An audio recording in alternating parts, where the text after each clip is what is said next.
অধিকাংশ লোক ইংরেজিতে দুর্বল, কিন্তু তারা চায় ইংরেজিতে লিখতে এবং ইংরেজিতে কথা বলার দক্ষতা অর্জন করতে। তাদের স্বপ্ন পূরণ করার জন্য আমি এই ভিডিওটি তৈরি করেছি। ফ্রি হ্যান্ডরাইটিং বা স্পিকিংয়ের জন্য যা যা করণীয় তা হলো, একটি বাক্যে যে যে অংশ থাকে তার সবগুলোকে অনুবাদ করার দক্ষতা অর্জন করতে হবে। আপনি যদি বাক্যের সবগুলো অংশকে অনুবাদ করতে না পারেন, তবে এই ভিডিওটি হবে সেই সমস্যার সমাধান। এই ভিডিওটির আলোচ্য বিষয় বাংলা বাক্যের সকল অংশকে কিভাবে অনুবাদ করতে হবে এটি তুলে ধরা হয়েছে এই ভিডিওটিতে। ইউটিউবে একটিও ভিডিও নেই যেখানে বাংলা বাক্যের সকল অংশকে কিভাবে অনুবাদ করতে হবে এটি দেখানো হয়েছে। যে ইংরেজি শব্দগুলি ফ্রি হ্যান্ড রাইটিং এবং স্পিকিংয়ের জন্য সবচেয়ে বেশি ব্যবহৃত হয় সেই শব্দগুলিকে বাংলা অর্থ সহ তুলে ধরা হয়েছে এই ভিডিওটিতে। এই ভিডিওটিতে দেখানো হয়েছে নাউন, ভার্ব, অ্যাডজেক্টিভ, অ্যাডভার্বগুলোকে কিভাবে ইংরেজি ও বাংলা দেখে অতি সহজে শনাক্ত করতে হবে, যা ফ্রি হ্যান্ড রাইটিং এবং স্পিকিংয়ের জন্য শিখতেই হবে। ইংরেজি ভাষায় যে প্রিপোজিশনগুলি সাধারণত ব্যবহৃত হয় এবং ফ্রি হ্যান্ড রাইটিং এবং স্পিকিংয়ের জন্য যে প্রিপোজিশনগুলির অর্থ জানতেই হবে, সেইগুলিকে এখানে তুলে ধরা হয়েছে বাংলা অর্থসহ। ফ্রি হ্যান্ড রাইটিং এবং স্পিকিংয়ের জন্য যে ভার্বগুলি বেশি ব্যবহৃত হয় সেই ভার্বগুলোকে তুলে ধরা হয়েছে বাংলা অর্থসহ। একটি বাক্যে যে যে অংশ থাকে তার সবগুলোকে অনুবাদ করার দক্ষতা অর্জন করার পূর্বে পার্টস অফ স্পিচ বা নাউন, ভার্ব, অ্যাডজেক্টিভ, অ্যাডভার্ব শনাক্ত করা শিখতে হবে। নাউন, ভার্ব, অ্যাডজেক্টিভ, অ্যাডভার্ব শনাক্ত করা শেখার জন্য প্রথমে কিছু ইংরেজি শব্দের অর্থ জানতে হবে। ইংরেজিতে কথা বলার জন্য এবং ফ্রি হ্যান্ড রাইটিংয়ের জন্য যে ইংলিশ ওয়ার্ডগুলোর অর্থ জানতেই হবে। ইম্পর্ট্যান্স গুরুত্ব, কেয়ারফুলনেস সতর্কতা, ফ্রিডম স্বাধীনতা, রিমার্কেবল উল্লেখযোগ্য, ইম্পর্ট্যান্ট গুরুত্বপূর্ণ, ভ্যালু মূল্য, অ্যাডমিরেবল প্রশংসনীয়, স্মাইল হাসি, ইফেক্টিভ কার্যকর, এডুকেশন শিক্ষা, এডুকেটিভ শিক্ষামূলক, এডুকেটেড শিক্ষিত, ফলস মিথ্যা, অর্থী যোগ্য, সুইটেবল উপযোগী, বোরিং বিরক্তিকর, উইক দুর্বল, এমটি খালি, গ্লাড খুশি, জেন্টল ভদ্র, নম্র শান্ত, রাইপ পাকা, ক্লেভার চালাক, স্টুপিড বোকা। ফেমাস বিখ্যাত, চিপ সস্তা, মিল্ড হালকা বা মৃদু, পায়াস ধার্মিক, ওয়াইজ জ্ঞানী, থার্স্টি পিপাসার্ত, হাংরি ক্ষুধার্ত, ম্যালিস হিংসা, লাক ভাগ্য, টিকল সুশ্রী দেওয়া, দেয়ারফোর অতএব, ইউজফুল উপকারী, কনফিডেন্ট আত্মবিশ্বাসী। ইন্ডালস প্রশ্রয় দেওয়া, নেসেসিটি প্রয়োজনীয়তা, রিফ্রেইন বিরত থাকা, কন্ডিশন অবস্থা, রেসপন্সিবল দায়ী, ফিনান্সিয়াল অর্থনৈতিক, স্কিল্ড দক্ষ, হিপোক্রিট ভণ্ড, টকেটিভ বাচাল, লায়ার মিথ্যাবাদী, প্রাইড গৌরব বা অহংকার, ডেভেলপ উন্নতি করা, ডেভেলপমেন্ট উন্নতি, অ্যাবিলিটি সামর্থ্য, ইন্ডিপেন্ডেন্স স্বাধীনতা। নটি দুষ্ট, রটেন পচা, ডার্টি নোংরা, অ্যানসেন্ট প্রাচীন, প্রাউড গর্বিত, থিক পুরু বা ঘন, থিন পাতলা বা চিকন, ব্রেভ সাহসী। ফ্রি হ্যান্ড রাইটিং এবং স্পিকিংয়ের জন্য নাউন, ভার্ব, অ্যাডজেক্টিভ, অ্যাডভার্ব শনাক্ত করা শিখতেই হবে। শুধু পরীক্ষার সিঁড়ি অতিক্রম করতেই নয়, একটি ভালো চাকরি পাওয়ার জন্য নাউন, ভার্ব, অ্যাডজেক্টিভ, অ্যাডভার্ব শনাক্ত করা শিখতে হবে। যে সাফিক্সগুলো ইংলিশ ওয়ার্ডের শেষে থাকলে সাধারণত নাউন হবে তা হলো শোন, শোন মেন্ট নেস ডোম, ইং ইটি আর অর হুড, অ্যান্স এন্স অ্যালটি সি ইত্যাদি। যেমন education, conclusion, development, carefulness, freedom, driving, ability, teacher, director, childhood, importance, dependence, proposal ইত্যাদি। বাংলায় যে চিহ্ন শব্দের শেষে থাকলে সাধারণত নাউন হবে তা হলো তা, তি, তো, আকার, রসিকা, জফলা। যেমন একতা, শিক্ষা, গুরুত্ব, সরলতা, উন্নতি, ডেভেলপমেন্ট, ঐক্য, ইউনিটি। যে সাফিক্সগুলো ইংলিশ ওয়ার্ডের শেষে থাকলে সাধারণত অ্যাডজেক্টিভ হবে তা হলো আস, ফুল, অ্যান্ড, ইডি, ভি3, লেস, ইফ, অ্যাবল, ইক, এট ইত্যাদি। যেমন dangerous, carefulness, important, dependent, powerless, sensed, driven, creative, remarkable, democratic, fortunate, regular ইত্যাদি।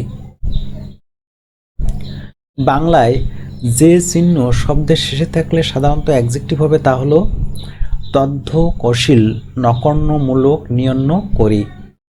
যেমন উন্নত, বদ্ধ, দয়, ভয়ানক, নক, সৃজনশীল, শীল, গুরুত্বপূর্ণ, শিক্ষামূলক, প্রয়োজনীয়, নিয়, আসন্ন, সুখী ইত্যাদি। যে সাফিক্স বা প্রিফিক্সগুলো ইংলিশ ওয়ার্ডের শেষে বা প্রথমে থাকলে সাধারণত ভার্ব হবে তা হলো এন, ইজ, ইশ, ate, fy, ish, tain, em, be. যেমন weaken, civilize, regularize, embody, publish, beautify, maintain, sustain, belittle, enable ইত্যাদি। বাংলায় যে চিহ্ন শব্দের শেষে থাকলে সাধারণত ভার্ব হয় তা হলো হয়, করা, যায়, রস্বই অন্তস্থ একার। যেমন অঙ্কন করা, খুশি হওয়া, পাওয়া যায়, শিখি, যায়, আসে। যে সাফিক্সগুলো ইংলিশ ওয়ার্ডের শেষে থাকলে সাধারণত অ্যাডভার্ব হবে তা হলো এল ওয়াই বা double L Y. Example carefully, nicely, beautifully. কিছু কিছু এক্সেপশনাল অ্যাডভার্বও রয়েছে, যেমন ভেরি, টু, মাচ। আজকের ভিডিওটিতে বাক্যের প্রধান অংশগুলো কি কি এগুলো দেখানো হয়েছে। এই অংশগুলো কিভাবে অনুবাদ করতে হবে এটি দেখানো হয়েছে এই ভিডিওটিতে।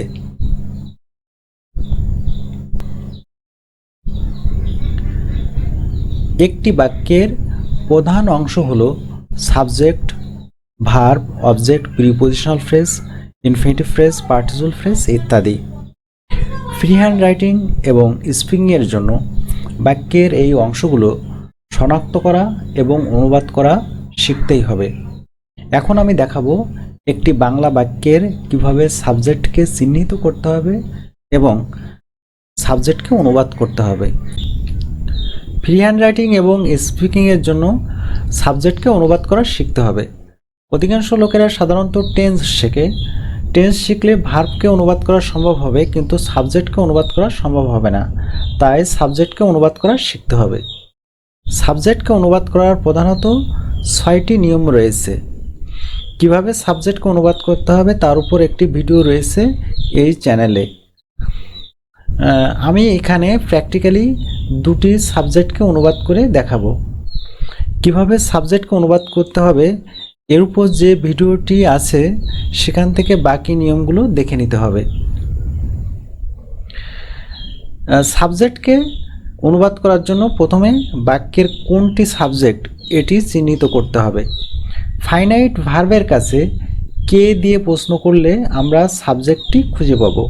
ফাইনাইট ভার্ব হলো সেই ভার্ব যে ভার্ব সাবজেক্টের সাথে মিশে একটা পরিপূর্ণ অর্থ প্রকাশ করতে পারে।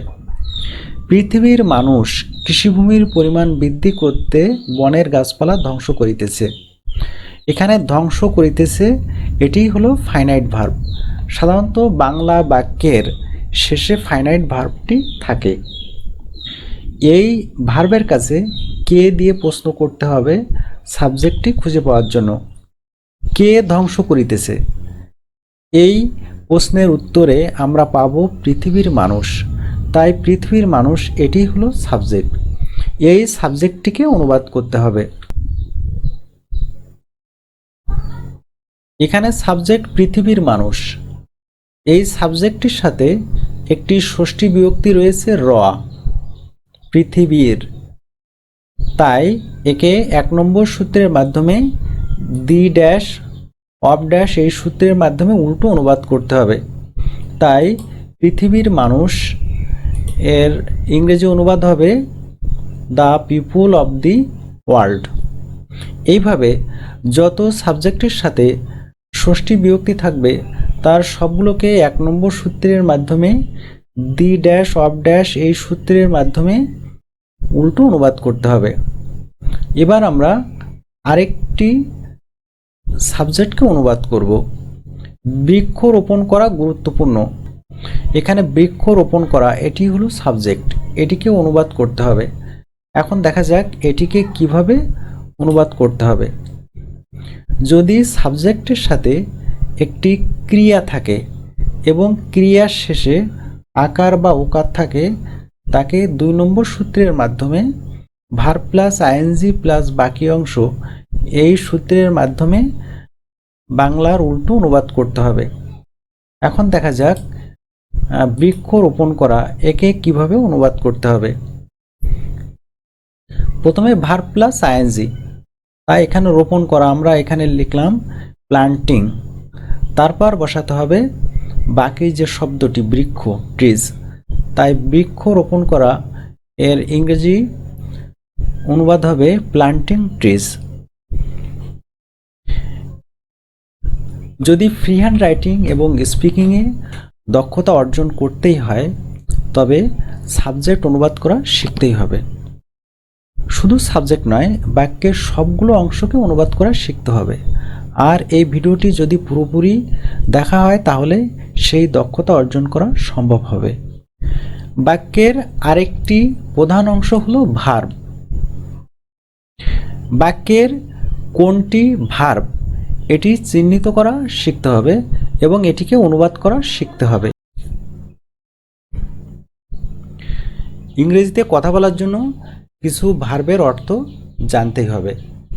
ইংরেজিতে কথা বলার জন্য এবং ফ্রি হ্যান্ড রাইটিংয়ের জন্য যে ভার্বগুলোর অর্থ জানতেই হবে: অ্যারাইজ উঠা, অ্যারোজ অ্যারাইজেন, বিকাম হওয়া, বিকেম বিকাম, বলো প্রবাহিত হওয়া, বিলু বলুন, বিগিন শুরু করা, বিজ্ঞান বিগান, ব্রেক ভাঙ্গা, ব্রোক ব্রোকেন, কাম আসা, কেম কাম, ডু করা, ডিড ডান, ড্র অঙ্কন করা, ড্রিউ ড্রন, ড্রিঙ্ক পান করা, ড্র্যাঙ্ক ড্রাঙ্ক, ড্রাইভ চালানো, ড্রোভ ড্রাইভেন, ইট খাওয়া, এট ইটেন, ফাইন্ড পাওয়া, ফাউন্ড ফাউন্ড, গেট পাওয়া, গট গট, গো যাওয়া, ওয়েন্ড গান, ফল পড়া, ফেল ফলেন, গ্রো জন্মানো, গ্রিউ গ্রোন, নো জানা, নিউ নোন, সি দেখা, স সিন, স্পিক কথা বলা, স্পোক স্পোকেন, রাইজ উঠা, রোজ রাইজেন, সিং গাওয়া, স্যাং সাং, টেক নেওয়া, টুক টেকেন, উইন জয়লাভ করা, ওন ওন, রাইট লেখা, রোড রিটেন, বাই ক্রয় করা, বট বট, বিল্ড নির্মাণ করা, বিল্ট বিল্ট, ব্রিং আনা, ব্রড ব্রড, টেল বলা, টোল্ড টোল্ড, ক্যাচ ধরা, কট কট, কাট কাটা, কাট কাট, কিপ রাখা, কেপ্ট কেপ্ট, লার্ন শেখা, লার্নড লার্নড, মেক তৈরি করা, মেড মেড, মিন বুঝানো, মিন্ট মিন্ট, রিড পড়া, রিড রিড, সেল বিক্রি করা, সোল্ড সোল্ড, স্পেন্ড খরচ করা, স্পেন্ট স্পেন্ড, থিঙ্ক চিন্তা করা, থট থট, ক্রিয়েট সৃষ্টি করা, অ্যাপ্রিসিয়েট প্রশংসা করা, মেনশন উল্লেখ করা, ইনক্রিজ বৃদ্ধি পাওয়া, এস্টাবলিশ প্রতিষ্ঠা করা, কন্ট্রোল নিয়ন্ত্রণ করা, গেইন অর্জন করা, পলুট দূষিত করা, স্টপ বন্ধ করা, ডেভেলপ উন্নতি করা, ইউজ ব্যবহার করা, অ্যাভয়েড এড়িয়ে যাওয়া, রিমুভ দূর করা, রিগার্ড বিবেচনা করা, এনজয় উপভোগ করা, ডিস্ট্রয় ধ্বংস করা, হিন্ডার বাধা দেওয়া, পার্টিসিপেট অংশগ্রহণ করা, ফেস সম্মুখীন হওয়া। ভার্ব অনুবাদ করার জন্য টেন্স শিখতে হবে প্র্যাকটিক্যালি। প্রত্যেক টেন্সের 2টি স্ট্রাকচার রয়েছে, কিন্তু অধিকাংশ লোকেরা টেন্স শেখার সময় সাধারণত একটি স্ট্রাকচারই শেখে। যে স্ট্রাকচারটি সাধারণত শেখা হয় না সেটি শিখতে হবে। কিভাবে টেন্স শিখতে হবে প্র্যাকটিক্যালি এর উপরে একটি ভিডিও রয়েছে এই চ্যানেলে, যেখানে 2টি স্ট্রাকচারই দেওয়া হয়েছে। আমি এখানে একটি ভার্বকে প্র্যাকটিক্যালি অনুবাদ করে দেখাবো। কিভাবে টেন্সকে শিখতে হবে প্র্যাকটিক্যালি এর উপর যে ভিডিওটি রয়েছে এই চ্যানেলে, সেখান থেকে বাকি নিয়মগুলি দেখে নিতে হবে। এবার দেখা যাক ভার্বকে কিভাবে অনুবাদ করতে হবে। ভার্ব বলতে সাধারণত এখানে ফাইনাইট ভার্বটিকে বোঝানো হয়েছে। ফাইনাইট ভার্ব হলো সেই ভার্ব যে ভার্ব সাবজেক্টের সাথে মিশে একটি পরিপূর্ণ অর্থ প্রকাশ করতে পারে। পৃথিবীর সৌন্দর্য বৃদ্ধি করা যায় গাছপালা লাগিয়ে। বৃদ্ধি করা যায় এটি একটি ফাইনাইট ভার্ব, কারণ এটি সাবজেক্টের সাথে মিশে একটি পরিপূর্ণ অর্থ প্রকাশ করতে পারে। বৃদ্ধি করা যায় এটি একটি ফাইনাইট ভার্ব এবং পৃথিবীর সৌন্দর্য এটি একটি সাবজেক্ট। বৃদ্ধি করা যায় এই ভার্বটিকে অনুবাদ করতে হবে। এখন দেখা যাক এই ভার্বটিকে কিভাবে অনুবাদ করতে হবে। বৃদ্ধি করা যায় এটি একটি present indefinite tense. Present indefinite টেন্সের দুটি স্ট্রাকচার রয়েছে। এই দুটি স্ট্রাকচার সম্পর্কে জানতে হলে টেন্স শিখতে হবে practically. 1 number structure subject plus verb one plus object. 2 number structure subject plus am is are plus verb 3 plus বাকি অংশ। যদি সাবজেক্ট সরাসরি না কাজ করে তবে 2 নম্বর স্ট্রাকচারটি ব্যবহার করতে হবে। যদি ক্রিয়ার শেষে থাকে হয় বা যায়। বাংলা বাক্যের ক্রিয়া যদি থাকে কর্তা বা সাবজেক্টের পরে তবে 2 নম্বর স্ট্রাকচারটি ব্যবহার করতে হবে। আর যদি ক্রিয়া থাকে বাক্যের শেষে তবে 1 নম্বর স্ট্রাকচারটি ব্যবহার করতে হবে।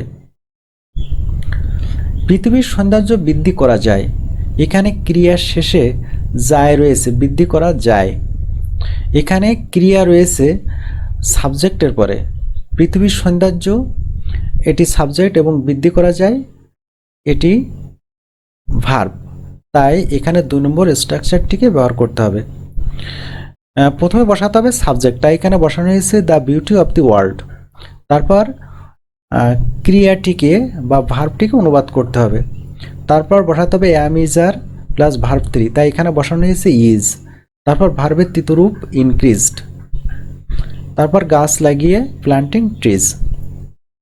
এইভাবে টেন্স যদি প্র্যাকটিক্যালি শেখা সম্ভব হয় তাহলে শুধুমাত্র ভার্বকে অনুবাদ করা সম্ভব হবে, অন্যথায় ভার্বকে পুরোপুরি অনুবাদ করা সম্ভব হবে না, শুধুমাত্র 50% ভার্বকে অনুবাদ করা সম্ভব হবে। বাক্যের আরেকটি প্রধান অংশ হলো প্রিপজিশনাল ফ্রেজ। বাক্যের প্রায় 30 থেকে 40% হলো প্রিপজিশনাল ফ্রেজ। এই প্রিপজিশনাল ফ্রেজকে অনুবাদ করা শিখতে হবে ফ্রি হ্যান্ড রাইটিং এবং স্পিকিংয়ের জন্য। প্রিপজিশনাল ফ্রেজকে প্রথমে চিনতে হবে এবং একে অনুবাদ করা শিখতে হবে। ইংরেজিতে কথা বলার জন্য এবং ফ্রি হ্যান্ড রাইটিংয়ের জন্য যে প্রিপজিশনগুলোর অর্থ জানতেই হবে। ফর জন্য, বাই দ্বারা, উইদাউট ছাড়া, ইন মধ্যে, একার তেকার অন্তস্থ, অফ রবাইয়ের, অ্যাট নির্দিষ্ট সময় বা স্থানে, অ্যাক্রস আড়াআড়ি, অ্যারাউন্ড চারিদিকে, বিটুইন মাঝে দুইয়ের মাঝে, অ্যামং মাঝে দুইয়ের অধিকের মাঝে, অ্যালং বরাবর, আফটার পরে, বিফোর পূর্বে। অ্যারাউন্ড চারিদিকে, এগেনেস্ট বিরুদ্ধে, অ্যাবাউট সম্পর্কে, অ্যাওয়ে দূরে, ফার দূরে, বিয়ন্ড সামর্থ্যের বাইরে, বিহাইন্ড পিছনে, বিসাইড পাশে, বিসাইডস তাছাড়া, বাই ডিন্ট অফ মাধ্যমে, বিনিথ নিচে, বিকজ অফ কারণে, বিলো নিচে, কনসিডারিং বিবেচনা করে, ডাউন নিচে, ওয়িং টু কারণে, ফর অন টপ অভাবে।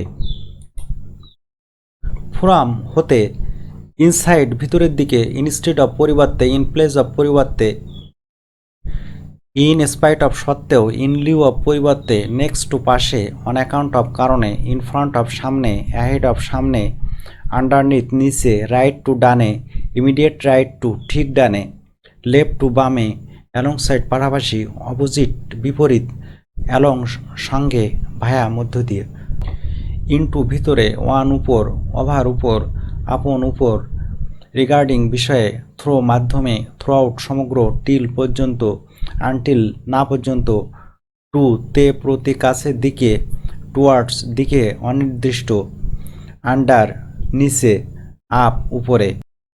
উইথ সাথে, উইথিন সময়ের মধ্যে, বাট কিন্তু, অফ কোনো কিছু হতে বিচ্ছিন্ন হওয়া, সিন্স হতে থেকে সে, অ্যামংগেস্ট অনেকের মধ্যে একজন, এক্সেপ্ট ব্যতীত, আপওয়ার্ডস উপরের দিকে, এগো পূর্বে, অ্যাডজেসেন্ট পাশে, ফ্রম হতে, ইনসাইড ভিতরের দিকে, ইনস্টিড অফ পরিবর্তে, ইনস্পাইট অফ সত্ত্বেও, ইন লিউ অফ পরিবর্তে, নেক্সট টু পাশে, অন অ্যাকাউন্ট অফ কারণে, ইন ফ্রন্ট অফ সামনে, অ্যাহেড অফ সামনে, আন্ডারনিথ নিচে, অ্যালংসাইড পাশাপাশি, অপোজিট বিপরীত, ভায়া মধ্য দিয়ে, ইনটু ভিতরে, আপন উপরে, রিগার্ডিং বিষয়ে, টুয়ার্ডস দিকে, অনির্দিষ্ট, সিন্স হতে থেকে সে, এক্সেপ্ট ব্যতীত। প্রিপোজিশন যুক্ত শব্দকে প্রিপোজিশনাল ফ্রেজ বলে। প্রিপোজিশনাল ফ্রেজ অনুবাদ করার প্রধানত 4টি নিয়ম আছে। কিভাবে প্রিপোজিশনাল ফ্রেজ অনুবাদ করতে হবে এর উপর একটি ভিডিও রয়েছে এই চ্যানেলে। আমি এখানে একটি প্রিপোজিশনাল ফ্রেজকে প্র্যাকটিক্যালি অনুবাদ করে দেখাবো। প্রিপোজিশনাল ফ্রেজকে কিভাবে অনুবাদ করতে হবে এর উপর যে ভিডিওটি রয়েছে এই চ্যানেলে, বাকি নিয়মগুলি সেখান থেকে দেখে নিতে হবে। শক্তি পাওয়ার জন্য আমরা খাদ্য খাই। শক্তি পাওয়ার জন্য এটি একটি প্রিপোজিশনাল ফ্রেজ, কারণ এই ফ্রেজের মধ্যে একটি প্রিপোজিশন রয়েছে জন্য। এখন দেখা যাক কিভাবে এটিকে অনুবাদ করতে হবে।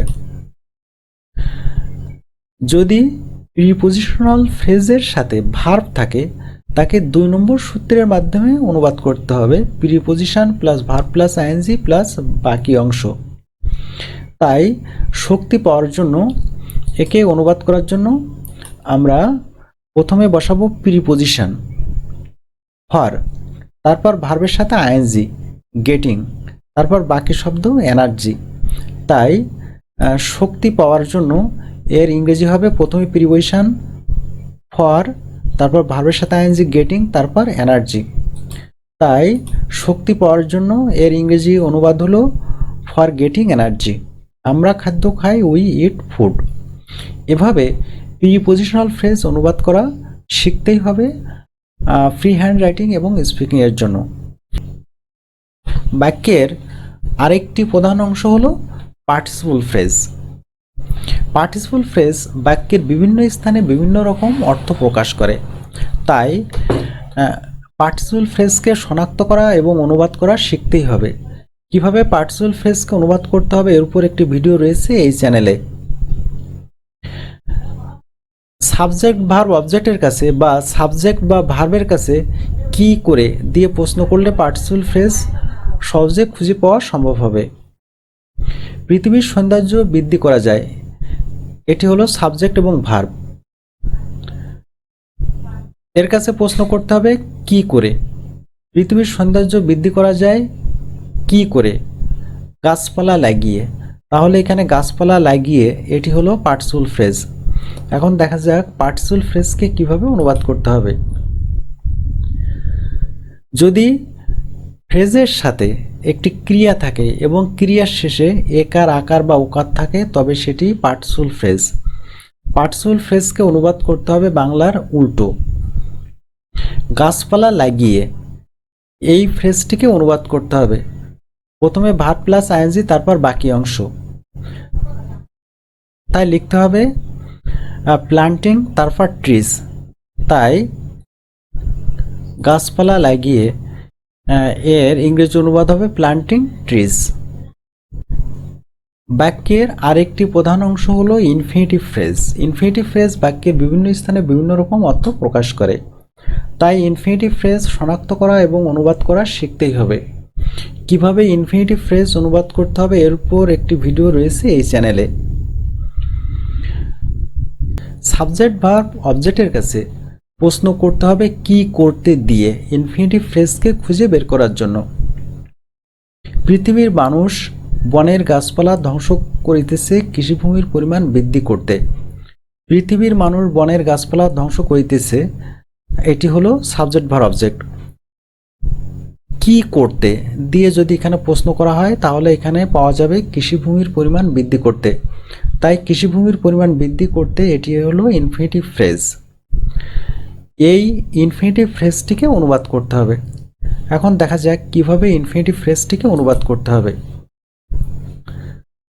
যদি ক্রিয়ার শেষে তেকার, আকার বা ওকার থাকে এবং এটি দ্বারা যদি উদ্দেশ্য বোঝায় তবে এটি ইনফিনিটিভ ফ্রেজ। একে অনুবাদ করতে হবে বাংলার উল্টো, to plus verb one plus বাকি অংশ। ইনফিনিটিভ ফ্রেজ অনুবাদ করতে হবে বাংলার উল্টো, to plus verb one plus বাকি অংশ। কৃষিভূমির পরিমাণ বৃদ্ধি করতে, এই ইনফিনিটিভ ফ্রেজটিকে অনুবাদ করতে হবে প্রথমে টু, তাই এখানে বসানো হয়েছে টু, তারপর ভার্ব অন ইনক্রিজ, তারপর কৃষিভূমির পরিমাণ the amount of agricultural land. তাই কৃষিভূমির পরিমাণ বৃদ্ধি করতে এর ইংরেজি অনুবাদ হবে to increase the amount of agricultural land. আর এক ধরনের বাংলা বাক্য রয়েছে যেখানে বাংলায় ক্রিয়া উজ্জ্ব থাকে।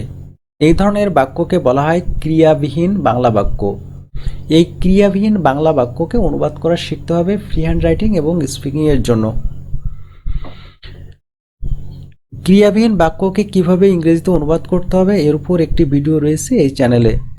এখানে আমি একটি ক্রিয়াবিহীন বাক্যকে প্র্যাকটিক্যালি অনুবাদ করে দেখাবো। ক্রিয়াবিহীন বাক্যকে কিভাবে ইংরেজিতে অনুবাদ করতে হবে এর উপর যে ভিডিওটি রয়েছে এই চ্যানেলে, সেখান থেকে বাকি নিয়মগুলো দেখে নিতে হবে। বই পড়া ছাত্রদের প্রধান দায়িত্ব, এটি একটি ক্রিয়াবিহীন বাক্য। ক্রিয়াবিহীন বাক্যে সাধারণত হয় ক্রিয়া উজ্জ্ব থাকে, হয় ক্রিয়াটির পূর্বের অংশটি সাবজেক্ট। একে অনুবাদ করার জন্য প্রথমে বসাতে হবে সাবজেক্ট, তারপর এম ইজ আর, তারপর বসাতে হবে বাকি অংশ। তাই বই পড়া একে অনুবাদ করার জন্য প্রথমে বসাতে হবে রিডিং বুক।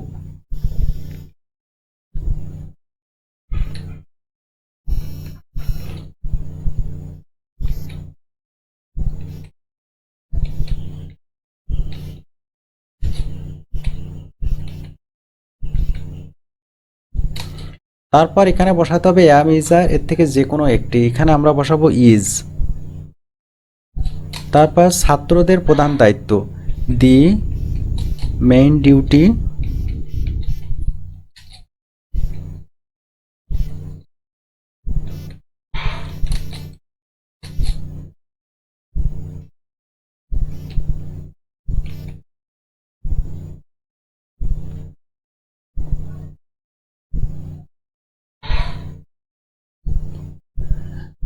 ক্রিয়াবিহীন বাক্যকে অনুবাদ করার বাকি যে নিয়মগুলি রয়েছে সেগুলো এই চ্যানেলে যে ভিডিওটি রয়েছে সেখান থেকে শিখে নিতে হবে।